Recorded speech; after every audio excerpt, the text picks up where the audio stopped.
wings going, is it going to be Warwick? Is it Chris? Is it Dave? Who's this Tim guy that's just showed up on the scene? A few people cringing in the audience when there was a bit of talk about what Warwick was doing too.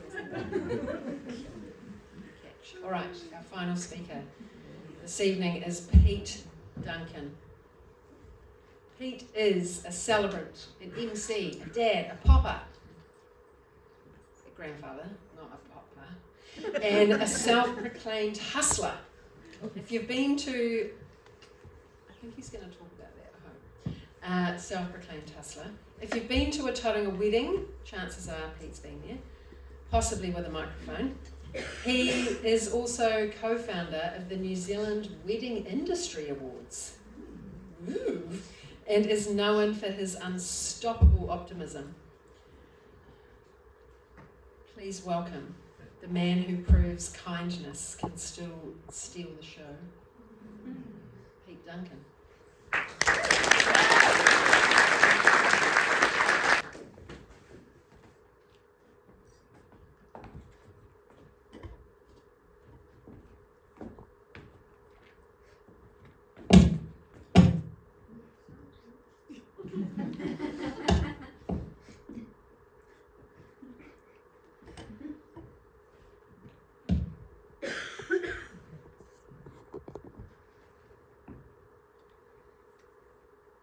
Imagine with me for a few moments, if you will.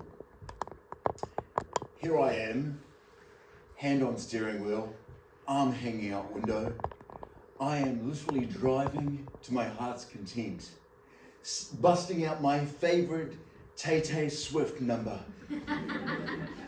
And then I just happen to glance in my rear vision mirror, the most gorgeous latest model Range Rover that's just pulling up to my rear bumper.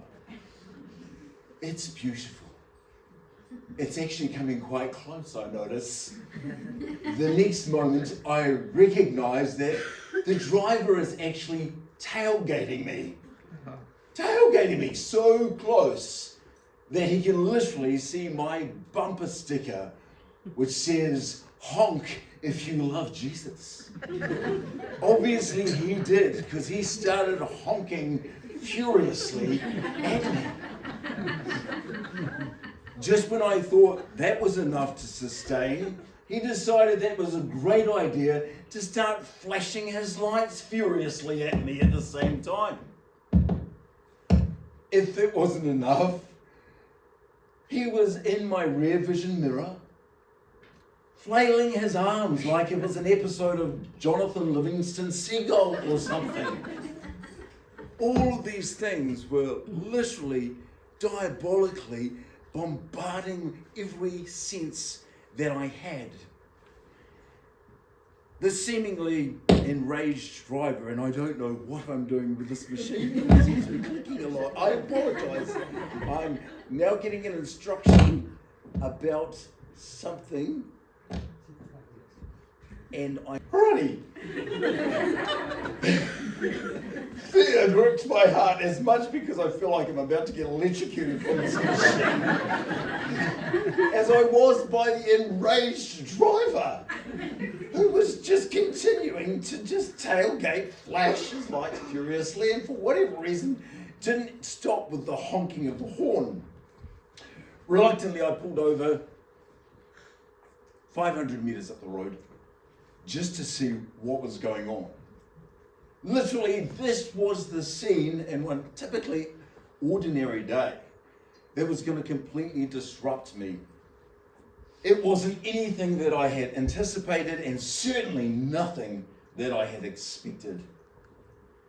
I would later, as one does in the 20th century, rehearse, nurse, and curse my experience through the public forum, the courtroom of social media, as you do. I would post on the Facebook.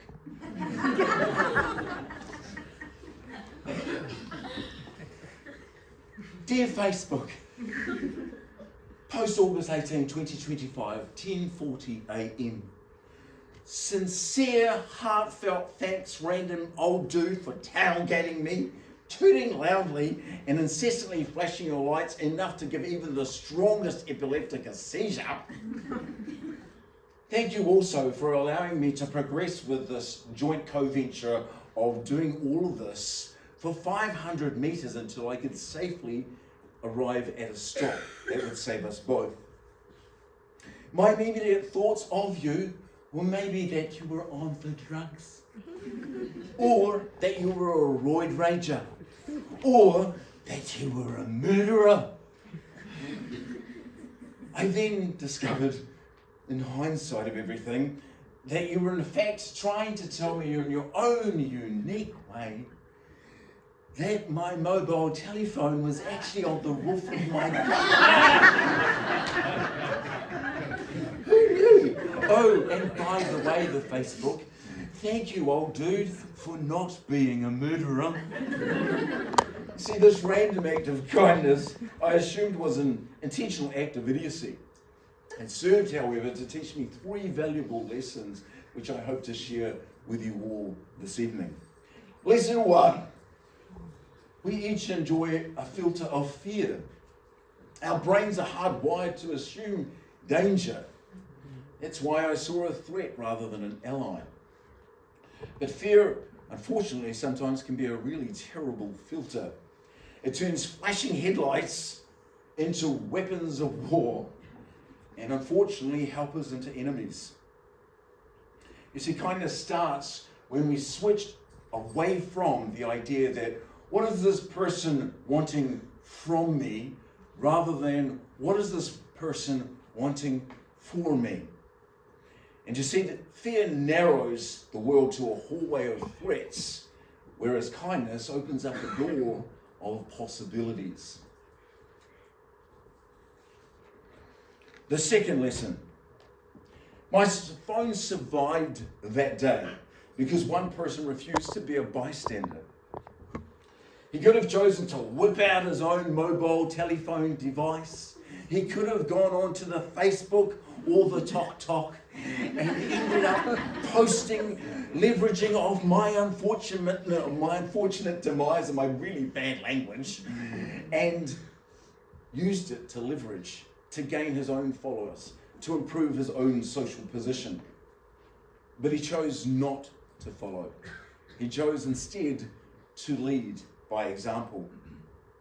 Now, we often underestimate how the smallest choices, a friendly food, a pregnant pause, a loving wave, a moment of patience, actually builds an invisible bridge between strangers.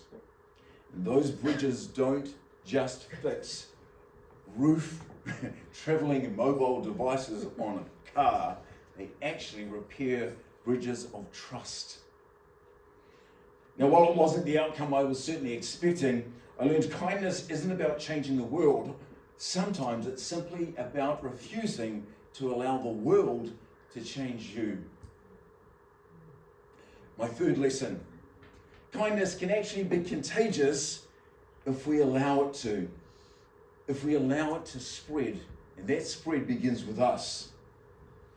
Have you ever noticed, for example, that a single smile in an elevator can, other than being a little bit weird, depending on if you're staring directly at the person in front of you, and as I do, I often say, welcome to this meeting, thank you for coming. But if you have just a really sincere smile, that you can remove the awkwardness of that situation. Now, my Range Rover stranger didn't just see my pillion passenger phone on the roof of a car. I think he saw a little of himself in me. Now, this phone here, actually, this actual phone that my kids are trying to convince me to upgrade, but I'm not spending another dime on a phone. I'd like to think that this man in the beautiful Range Rover, he fast forwarded to the frustration that I would feel in losing something that literally has captured my whole life in a single device. I would like to think that he recognized, and someone's trying to ring me now, that my busy, bundled up life literally would slide off the roof of my car and smash into a million bits.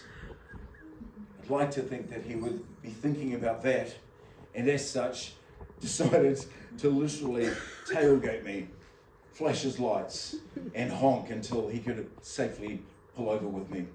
The irony, we call this a smartphone. But I don't think that it's really made us any smarter. Do you? And it could be argued, in fact, that it's made us prisoners of a cage of our own design. And maybe that's why it's called a cell phone. Here's what I've learned. Kindness isn't a transaction, it is a chain reaction. Now I'm that guy who, because of someone else's kindness, I'm more in a position actively looking for opportunities to share the love, like confetti at a wedding. Just a bit of a plug for, you know what I do. And we're all driving with something on the roof of our lives. Stress, insecurity, anxiety, caring about the things that are happening tomorrow, the things that we cannot control. And in the current climate, that becomes even more relevant to each of us. And to add insult to injury, the world has no hesitation in honking its horn to let us know exactly what we're doing wrong. But if someone seemingly tailgates you and your peace, maybe take this into consideration this evening as you are driving home.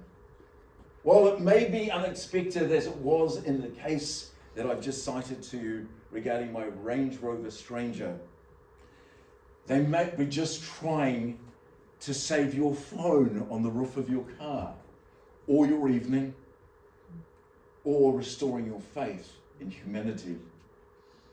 Just one final thought before I exit stage right. Kindness isn't an app you download.